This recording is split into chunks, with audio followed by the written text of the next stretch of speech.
जय श्री कृष्ण, राधे राधे। आओ बेना, आज आपा जो अधिक मास में शुक्ल पक्ष में जो पुरुषोत्तमी 11 आ रही है उसकी कथा का बारे में श्रवण किया। पुरुषोत्तमी 11 को नाम पद्मिनी 11 भी। तो भगवान श्री कृष्ण ने एक बार युधिष्ठिर जी बोले हे भगवान युधिष्ठिर जी, भगवान बोले संसार में बहुत सारे लोग दुखी है वो, तो सभी मतलब दुख को निवारण को कोई कारण मतलब अपना उपाय बताओ। तो भगवान कृष्ण जी हमेशा युधिष्ठिर जी हमेशा मतलब सबका कल्याण का बारे में सोचता है। वो नाम ही धर्मराज युधिष्ठिर है। तो भगवान को बड़ी खुशी होती है कि देखो हर इंसान खुद के लिए हमेशा चिंतित रहे, और युधिष्ठिर जी जो है वे हमेशा सबके लिए चिंतित रहता है। तो भगवान ने पूछा तो भगवान बड़ा खुश हुआ। बोले भगवान क्यों? बोले है युधिष्ठिर, बोले थे जन हो जन हमेशा जन कल्याण का लिए मार्ग में प्रश्न करो है। तो बोले था मतलब बहुत प्रिय हूँ, क्योंकि जो सबका बारे में सोचे है वो भगवान में बहुत प्रिय है हमेशा। और जो खुद का स्वार्थ का बारे में सोचे है उनका बारा वो कहूँ भगवान थोड़ा सा कम प्रेम करेगा। तो इसलिए पहले सबका बारे में सोचना चाहिए, फिर खुद का बारे में सोचना चाहिए। तो भगवान युधिष्ठिर ने किए है कि बोले देखो युधिष्ठिर बोले था मैंने पूछो है तो मैं थाने एक कहानी बताऊँ जो ध्यान बोलते। तो भगवान कृष्ण जी बोले हैं देखो महिषीमती नाम को देश छोड़ के तो कृतवीर्य नाम का राजा था। तो जो राजा जी था वह बहुत सी रानियाँ थी। पहले राजा में रानियाँ बहुत सी रहती थी, बोले वह की बहुत सी रानियाँ थी। तो पर वह की सब प्यारी जो रानी थी वह थी पद्मिनी। तो पद्मिनी रानी ने राजा जी बहुत प्रेम करता था, और उतना ही प्रेम पद्मिनी रानी भी राजा जी ने करती ही। तो कई बहुत मतलब ब्याह में बहुत समय बीत गया, इतनी रानियाँ होने के बाद भी और पद्मिनी रानी होने के बाद भी राजा जी ने कोई संतान नहीं दी। तो राजा जी संतान ने लेके बहुत दुखी है।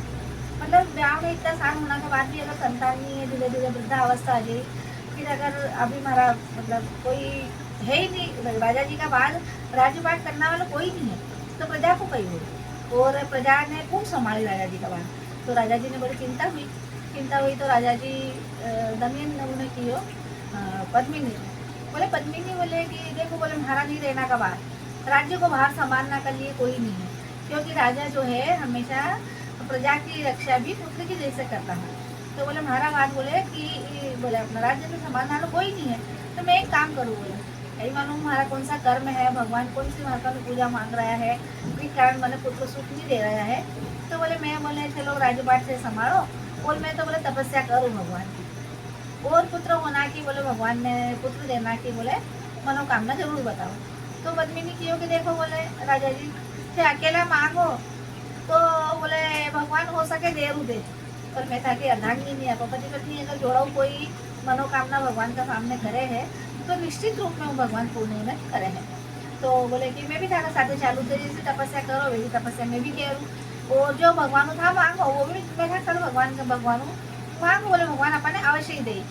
अब दो ही का दो ही है, तो वे बाकी जो रानियाँ होंगी वे का भरोसा पे राज्यपाट सब छोड़ के राजा जी और रानी जी दो ही चलेगा। अब चलेगा तो घना जंगल में जाके और तपस्या करने लगा। तपस्या करता करता महीना दिन बीत गया, महीना बीत गया, साल बीतना पे आएगा, फिर भी मैंने कोई मतलब भगवान की ऐसी आशीर्वाद नहीं मिली। और धीरे धीरे आपको शरीर भी मतलब देखो तपस्या का कारण, घरों दूर होने का कारण, तपोबल जब अपना शरीर में आ जाए है तो जो शरीर की जो स्थिति वो अपने आप मतलब है कि कमजोर होने लग गई, क्योंकि खानों पीनों कहीं नहीं तपस्या कर दिन भर, तो वैसी शरीर की जो स्थिति वो कमजोर होने लग गई। राजा जी की और रानी जी की वही थी। तो राजा जी फिर विचार करो कि देखो अपनी अवस्था अगर ऐसी हो जाए तो फिर तो बोले ज़्यादा कमजोरी में बोले फिर वापिस बोले संतान हो नाम दिक्कत हुई। तो बोले चलो राजा आप रानी जी बोले आप आगे चला, थोड़ा सा आगे चल के बोले और हो सके अपन कोई ऋषि मुनि या कोई ऐसा अपन मिल जाए जो कि अपन ने बोले पुत्र प्राप्ति के लिए कोई अच्छा उपाय बता दे। थोड़ा सा आगे गया तो नर्मदा नदी का तट पे माता अनुसुईया की अच्छी कुटिया बने ली, और माता अनुसुईया की जो कुटिया बने ली उनमें अच्छा बढ़िया माता जी नाणु धोणु बड़ पीपल तुलसी ये सब शिशु करनो, और माता जी बढ़िया आनंद में रहता है, भगवान की भक्ति में लीन रहता है। तो मैं देखे दो ही घंटों थे नर्मदा नदी को तट है, माता अनुसुईया भक्ति कर रहा है, तो मैंने बड़ा आनंद मिले।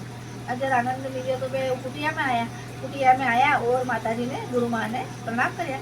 गुरु माँ ने प्रणाम कराया तो मैं बोलिया अनुसुईया जी बोले कि कई बात है, बोले हाँ कौन हो हमारा कुटिया में कैसा आया, मैंने प्रणाम क्यों कर रहा है। फिर राजा जी और रानी जी दो ही किए कि माँ महिषमती देश का राजा है, मेरा नाम कृतवीर्य है, और बोले मैंने कोई संतान नहीं है, राज्य तो बहुत बड़ा है, रानियाँ भी बहुत सारी है, पर बोले मैंने संतान सुख क्यों नहीं है। तो फिर रानी जी की माता जी की है गुरु माँ बोले कि देखो बोले अब अधिक मास आने वाला है, और बोले थे नहीं अटे ही रहो हमारी कुटिया में, और माँ नर्मदा जी को तट है, अच्छा बढ़िया नहाओ धो बड़ पीपल तुलसी सब सींचो, भगवान श्री कृष्ण जी की रोज कथा को श्रवण करा, और बोले आपा बोले आनंद अटरेवा। और भगवान श्री कृष्ण जी ने अधिक मास में जो आपा पूर्ण भाव का साथ भगवान को मांगा है वो भगवान ने अवश्य ही जरूर पर है, क्योंकि अधिक मास में भगवान स्वयं गोलोक में है। और गौ माता ने देखो आप कोई भी अपनी मनोकामना अगर है, एक रोटी गुड़ में खिला के गौ माता के सामने कह दो तो 36 करोड़ देवी देवता अपनी गौ माता का जरिए अपनी मनोकामना पूरी करे हैं। तो भगवान गोलोक में आराम बैठा है और सबकी मनोकामना पूर्ण करे है कहते। तो जो द्वैपति पत्नी अधिक मास को महीनों पूरो नहाया है, नर्मदा जी का तट पर बड़ पीपल तुलसी सब सींची है, और माँ भगवान को आराधना करी कि भगवान देखो अभी तो माने गए भगवान था का आशीर्वाद तो सब कुछ है, पर माने पुत्र सुख नहीं है, अगर माँ का पुत्र नहीं हुई तो माँ को राज्यभार कौन संभाले। तो भगवान बड़ा मतलब जो अधिक मास को महीनों जो पूर्ण हुई है वे को जो भी दान धर्म पुण्य जो भी बने हो करो है, तपस्या पूरी करी है। और अधिक मास को महीनों पूरा होने का बाद भगवान रानी दमयंती का मतलब रानी पद्मिनी का कोप में भगवान पुत्र रचने की प्राप्ति दी है। और पद्मिनी ने खुशखबरी आई जब फिर वे माता जी की कि माँ बोले माँ के तो खुशखबरी आना आई है। जब फिर वे माता जी की है गुरु माँ बोले कि अब भले ही था राज्य में जा सको है। अब वे राज्य में आया तो 9 महीना बाद मैंने पुत्र रत्न की प्राप्ति हुई है। और पुत्र भी भगवान की दया ऐसा हुआ कार्तिक वीर अर्जुन शस्त्रबा जिन्हें सब दुनिया जाना है।